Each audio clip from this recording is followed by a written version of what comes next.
Let's go!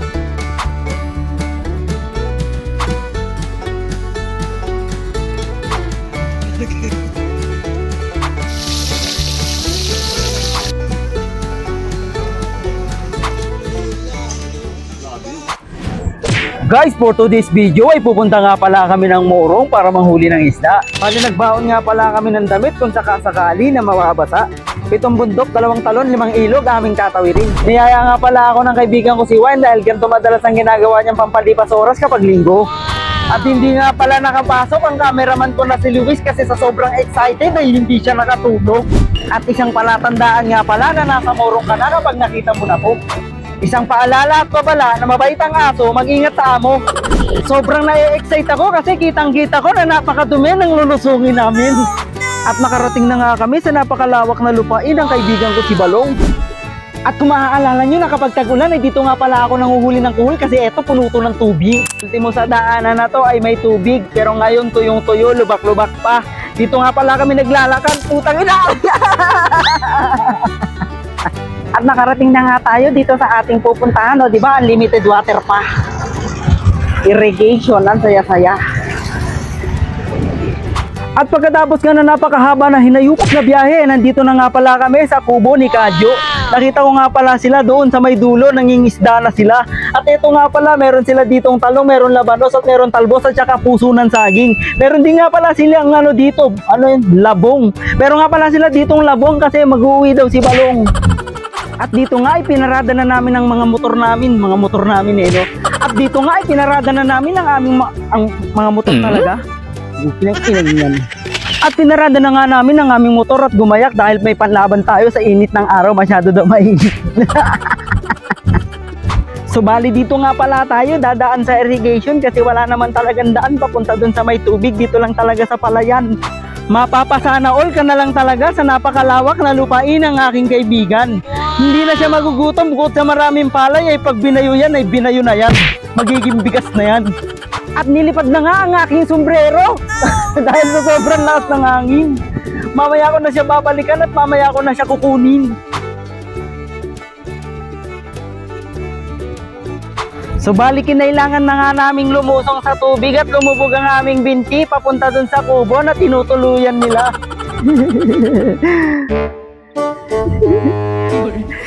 Taray ko. Sundan lang natin yung tubig, bahala na. Pwede naman magyapak. Yan. Makati. Ayan o. Ito yung tubig o. Ito yung tubig. Black. Diba? Ayos. Ganda. Tara. Hey. Ano? Yung paan? Yung bag, eh ba't ganyan kasi yung pagkakasuot? Tara na, ang magdala. Ayun o, doon tayo pupunta sa kubo na yun. Ang layo. At doon nga pala kami pupunta sa kubo na yun. Ang layo pa ng lulusungin namin para makarating doon. Tangina, putik sa paa.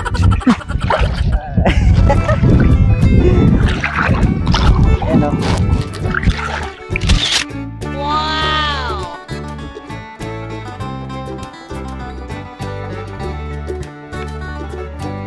Hello. Hey! Nakaranas ng kayak experience, hindi man sa dagat, at least sa malawak na kanal. Ganyan kita kamahal gago, no?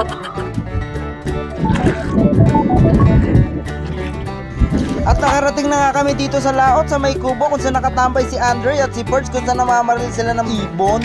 Maya-maya nga lang ay nakita na namin sila Kadyo at Balong nagyayaya ng bumalik dun sa may kubo dahil marami na daw silang nahuli. Sana hindi na lang kami pumunta, nagantay na lang kami dun. At eto nga ang sinapit ng aming mga paa dahil napakakapal ng mga putik bago ka pa makarating sa paagusan ng irigasyon. At habang pinapanood mo nga to, Balong, ay minumura ka ni Andre at ni Perch dahil pinabuhat mo sila ng kayak ng napakalayo. Grabe, napakadami naman nilang nahuli ng tilapia, halos mapuno na yung isang batya. Napakalupit talaga ng kaibigan ko si Wayne, isa kang tunay na hunter. Maliliit pa prito natin, papulutan. At nilabas na nga ni Aspog ang kanyang mahiwagang sapatos dahil napitin daw to ng hipon dahil sa kakaibang aroma. Hindi lang isa, at meron pang isa. Napakatindi talaga ng sapatos mo, Aspog.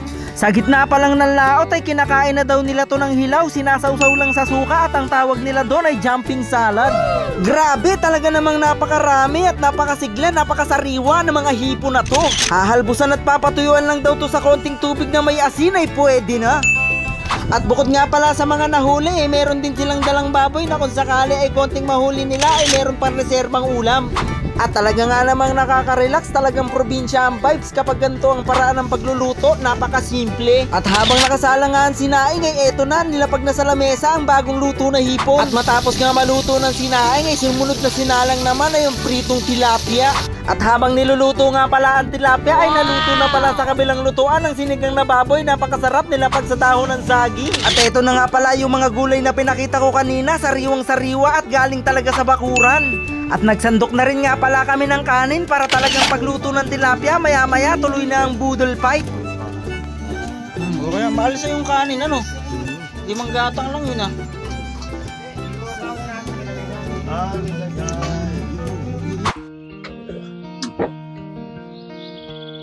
Tapos, uy, gulay. Ako yung magatin.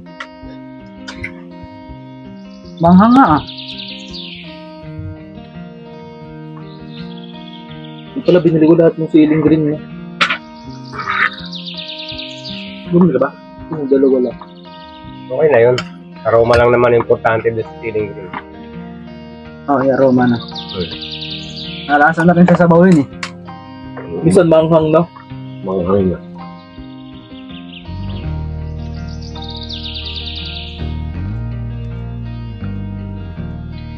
Ay, dito ka!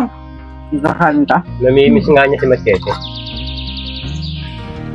Kabagal na at bukas kakayo na naman yun. May dala ng pulutan yun. Sabi nun, dito lang tayo pag-inom, huwag na dun. Oo nga, baka yung dumating pa, kaya alam mo na. Yung mo, alauna, ang tagal sa shop mo. Pumunta ka sa bahay, alas 4, tapos papagalitan mo lang. Okay din yung mag-amo na yan. Kaya magagawa eh, palinda mo. Maniwala ka. Panatan na na. Ganun yun eh. Maniwala ka.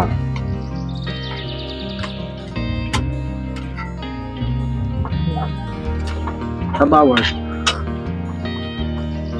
Yun. Wala ka, hindi na kayo makakain yun. Sabi niyo, butog na. Pababa muna, no? Wait lang, busog pa. Pababa muna. Para kayong mga kandidado mamaya. Yan na. Sigurado yan. Ay, matutulog ko yan. Hindi panulak mo, no? Alak na agad.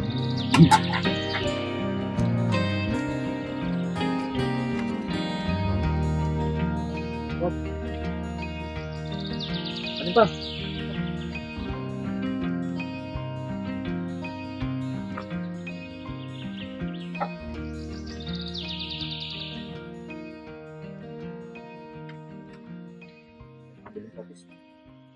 Meron dyan.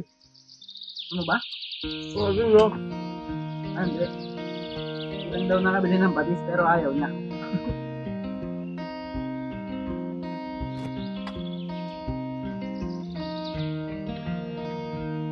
Kapag kasi yung sinanapin ni Kaji.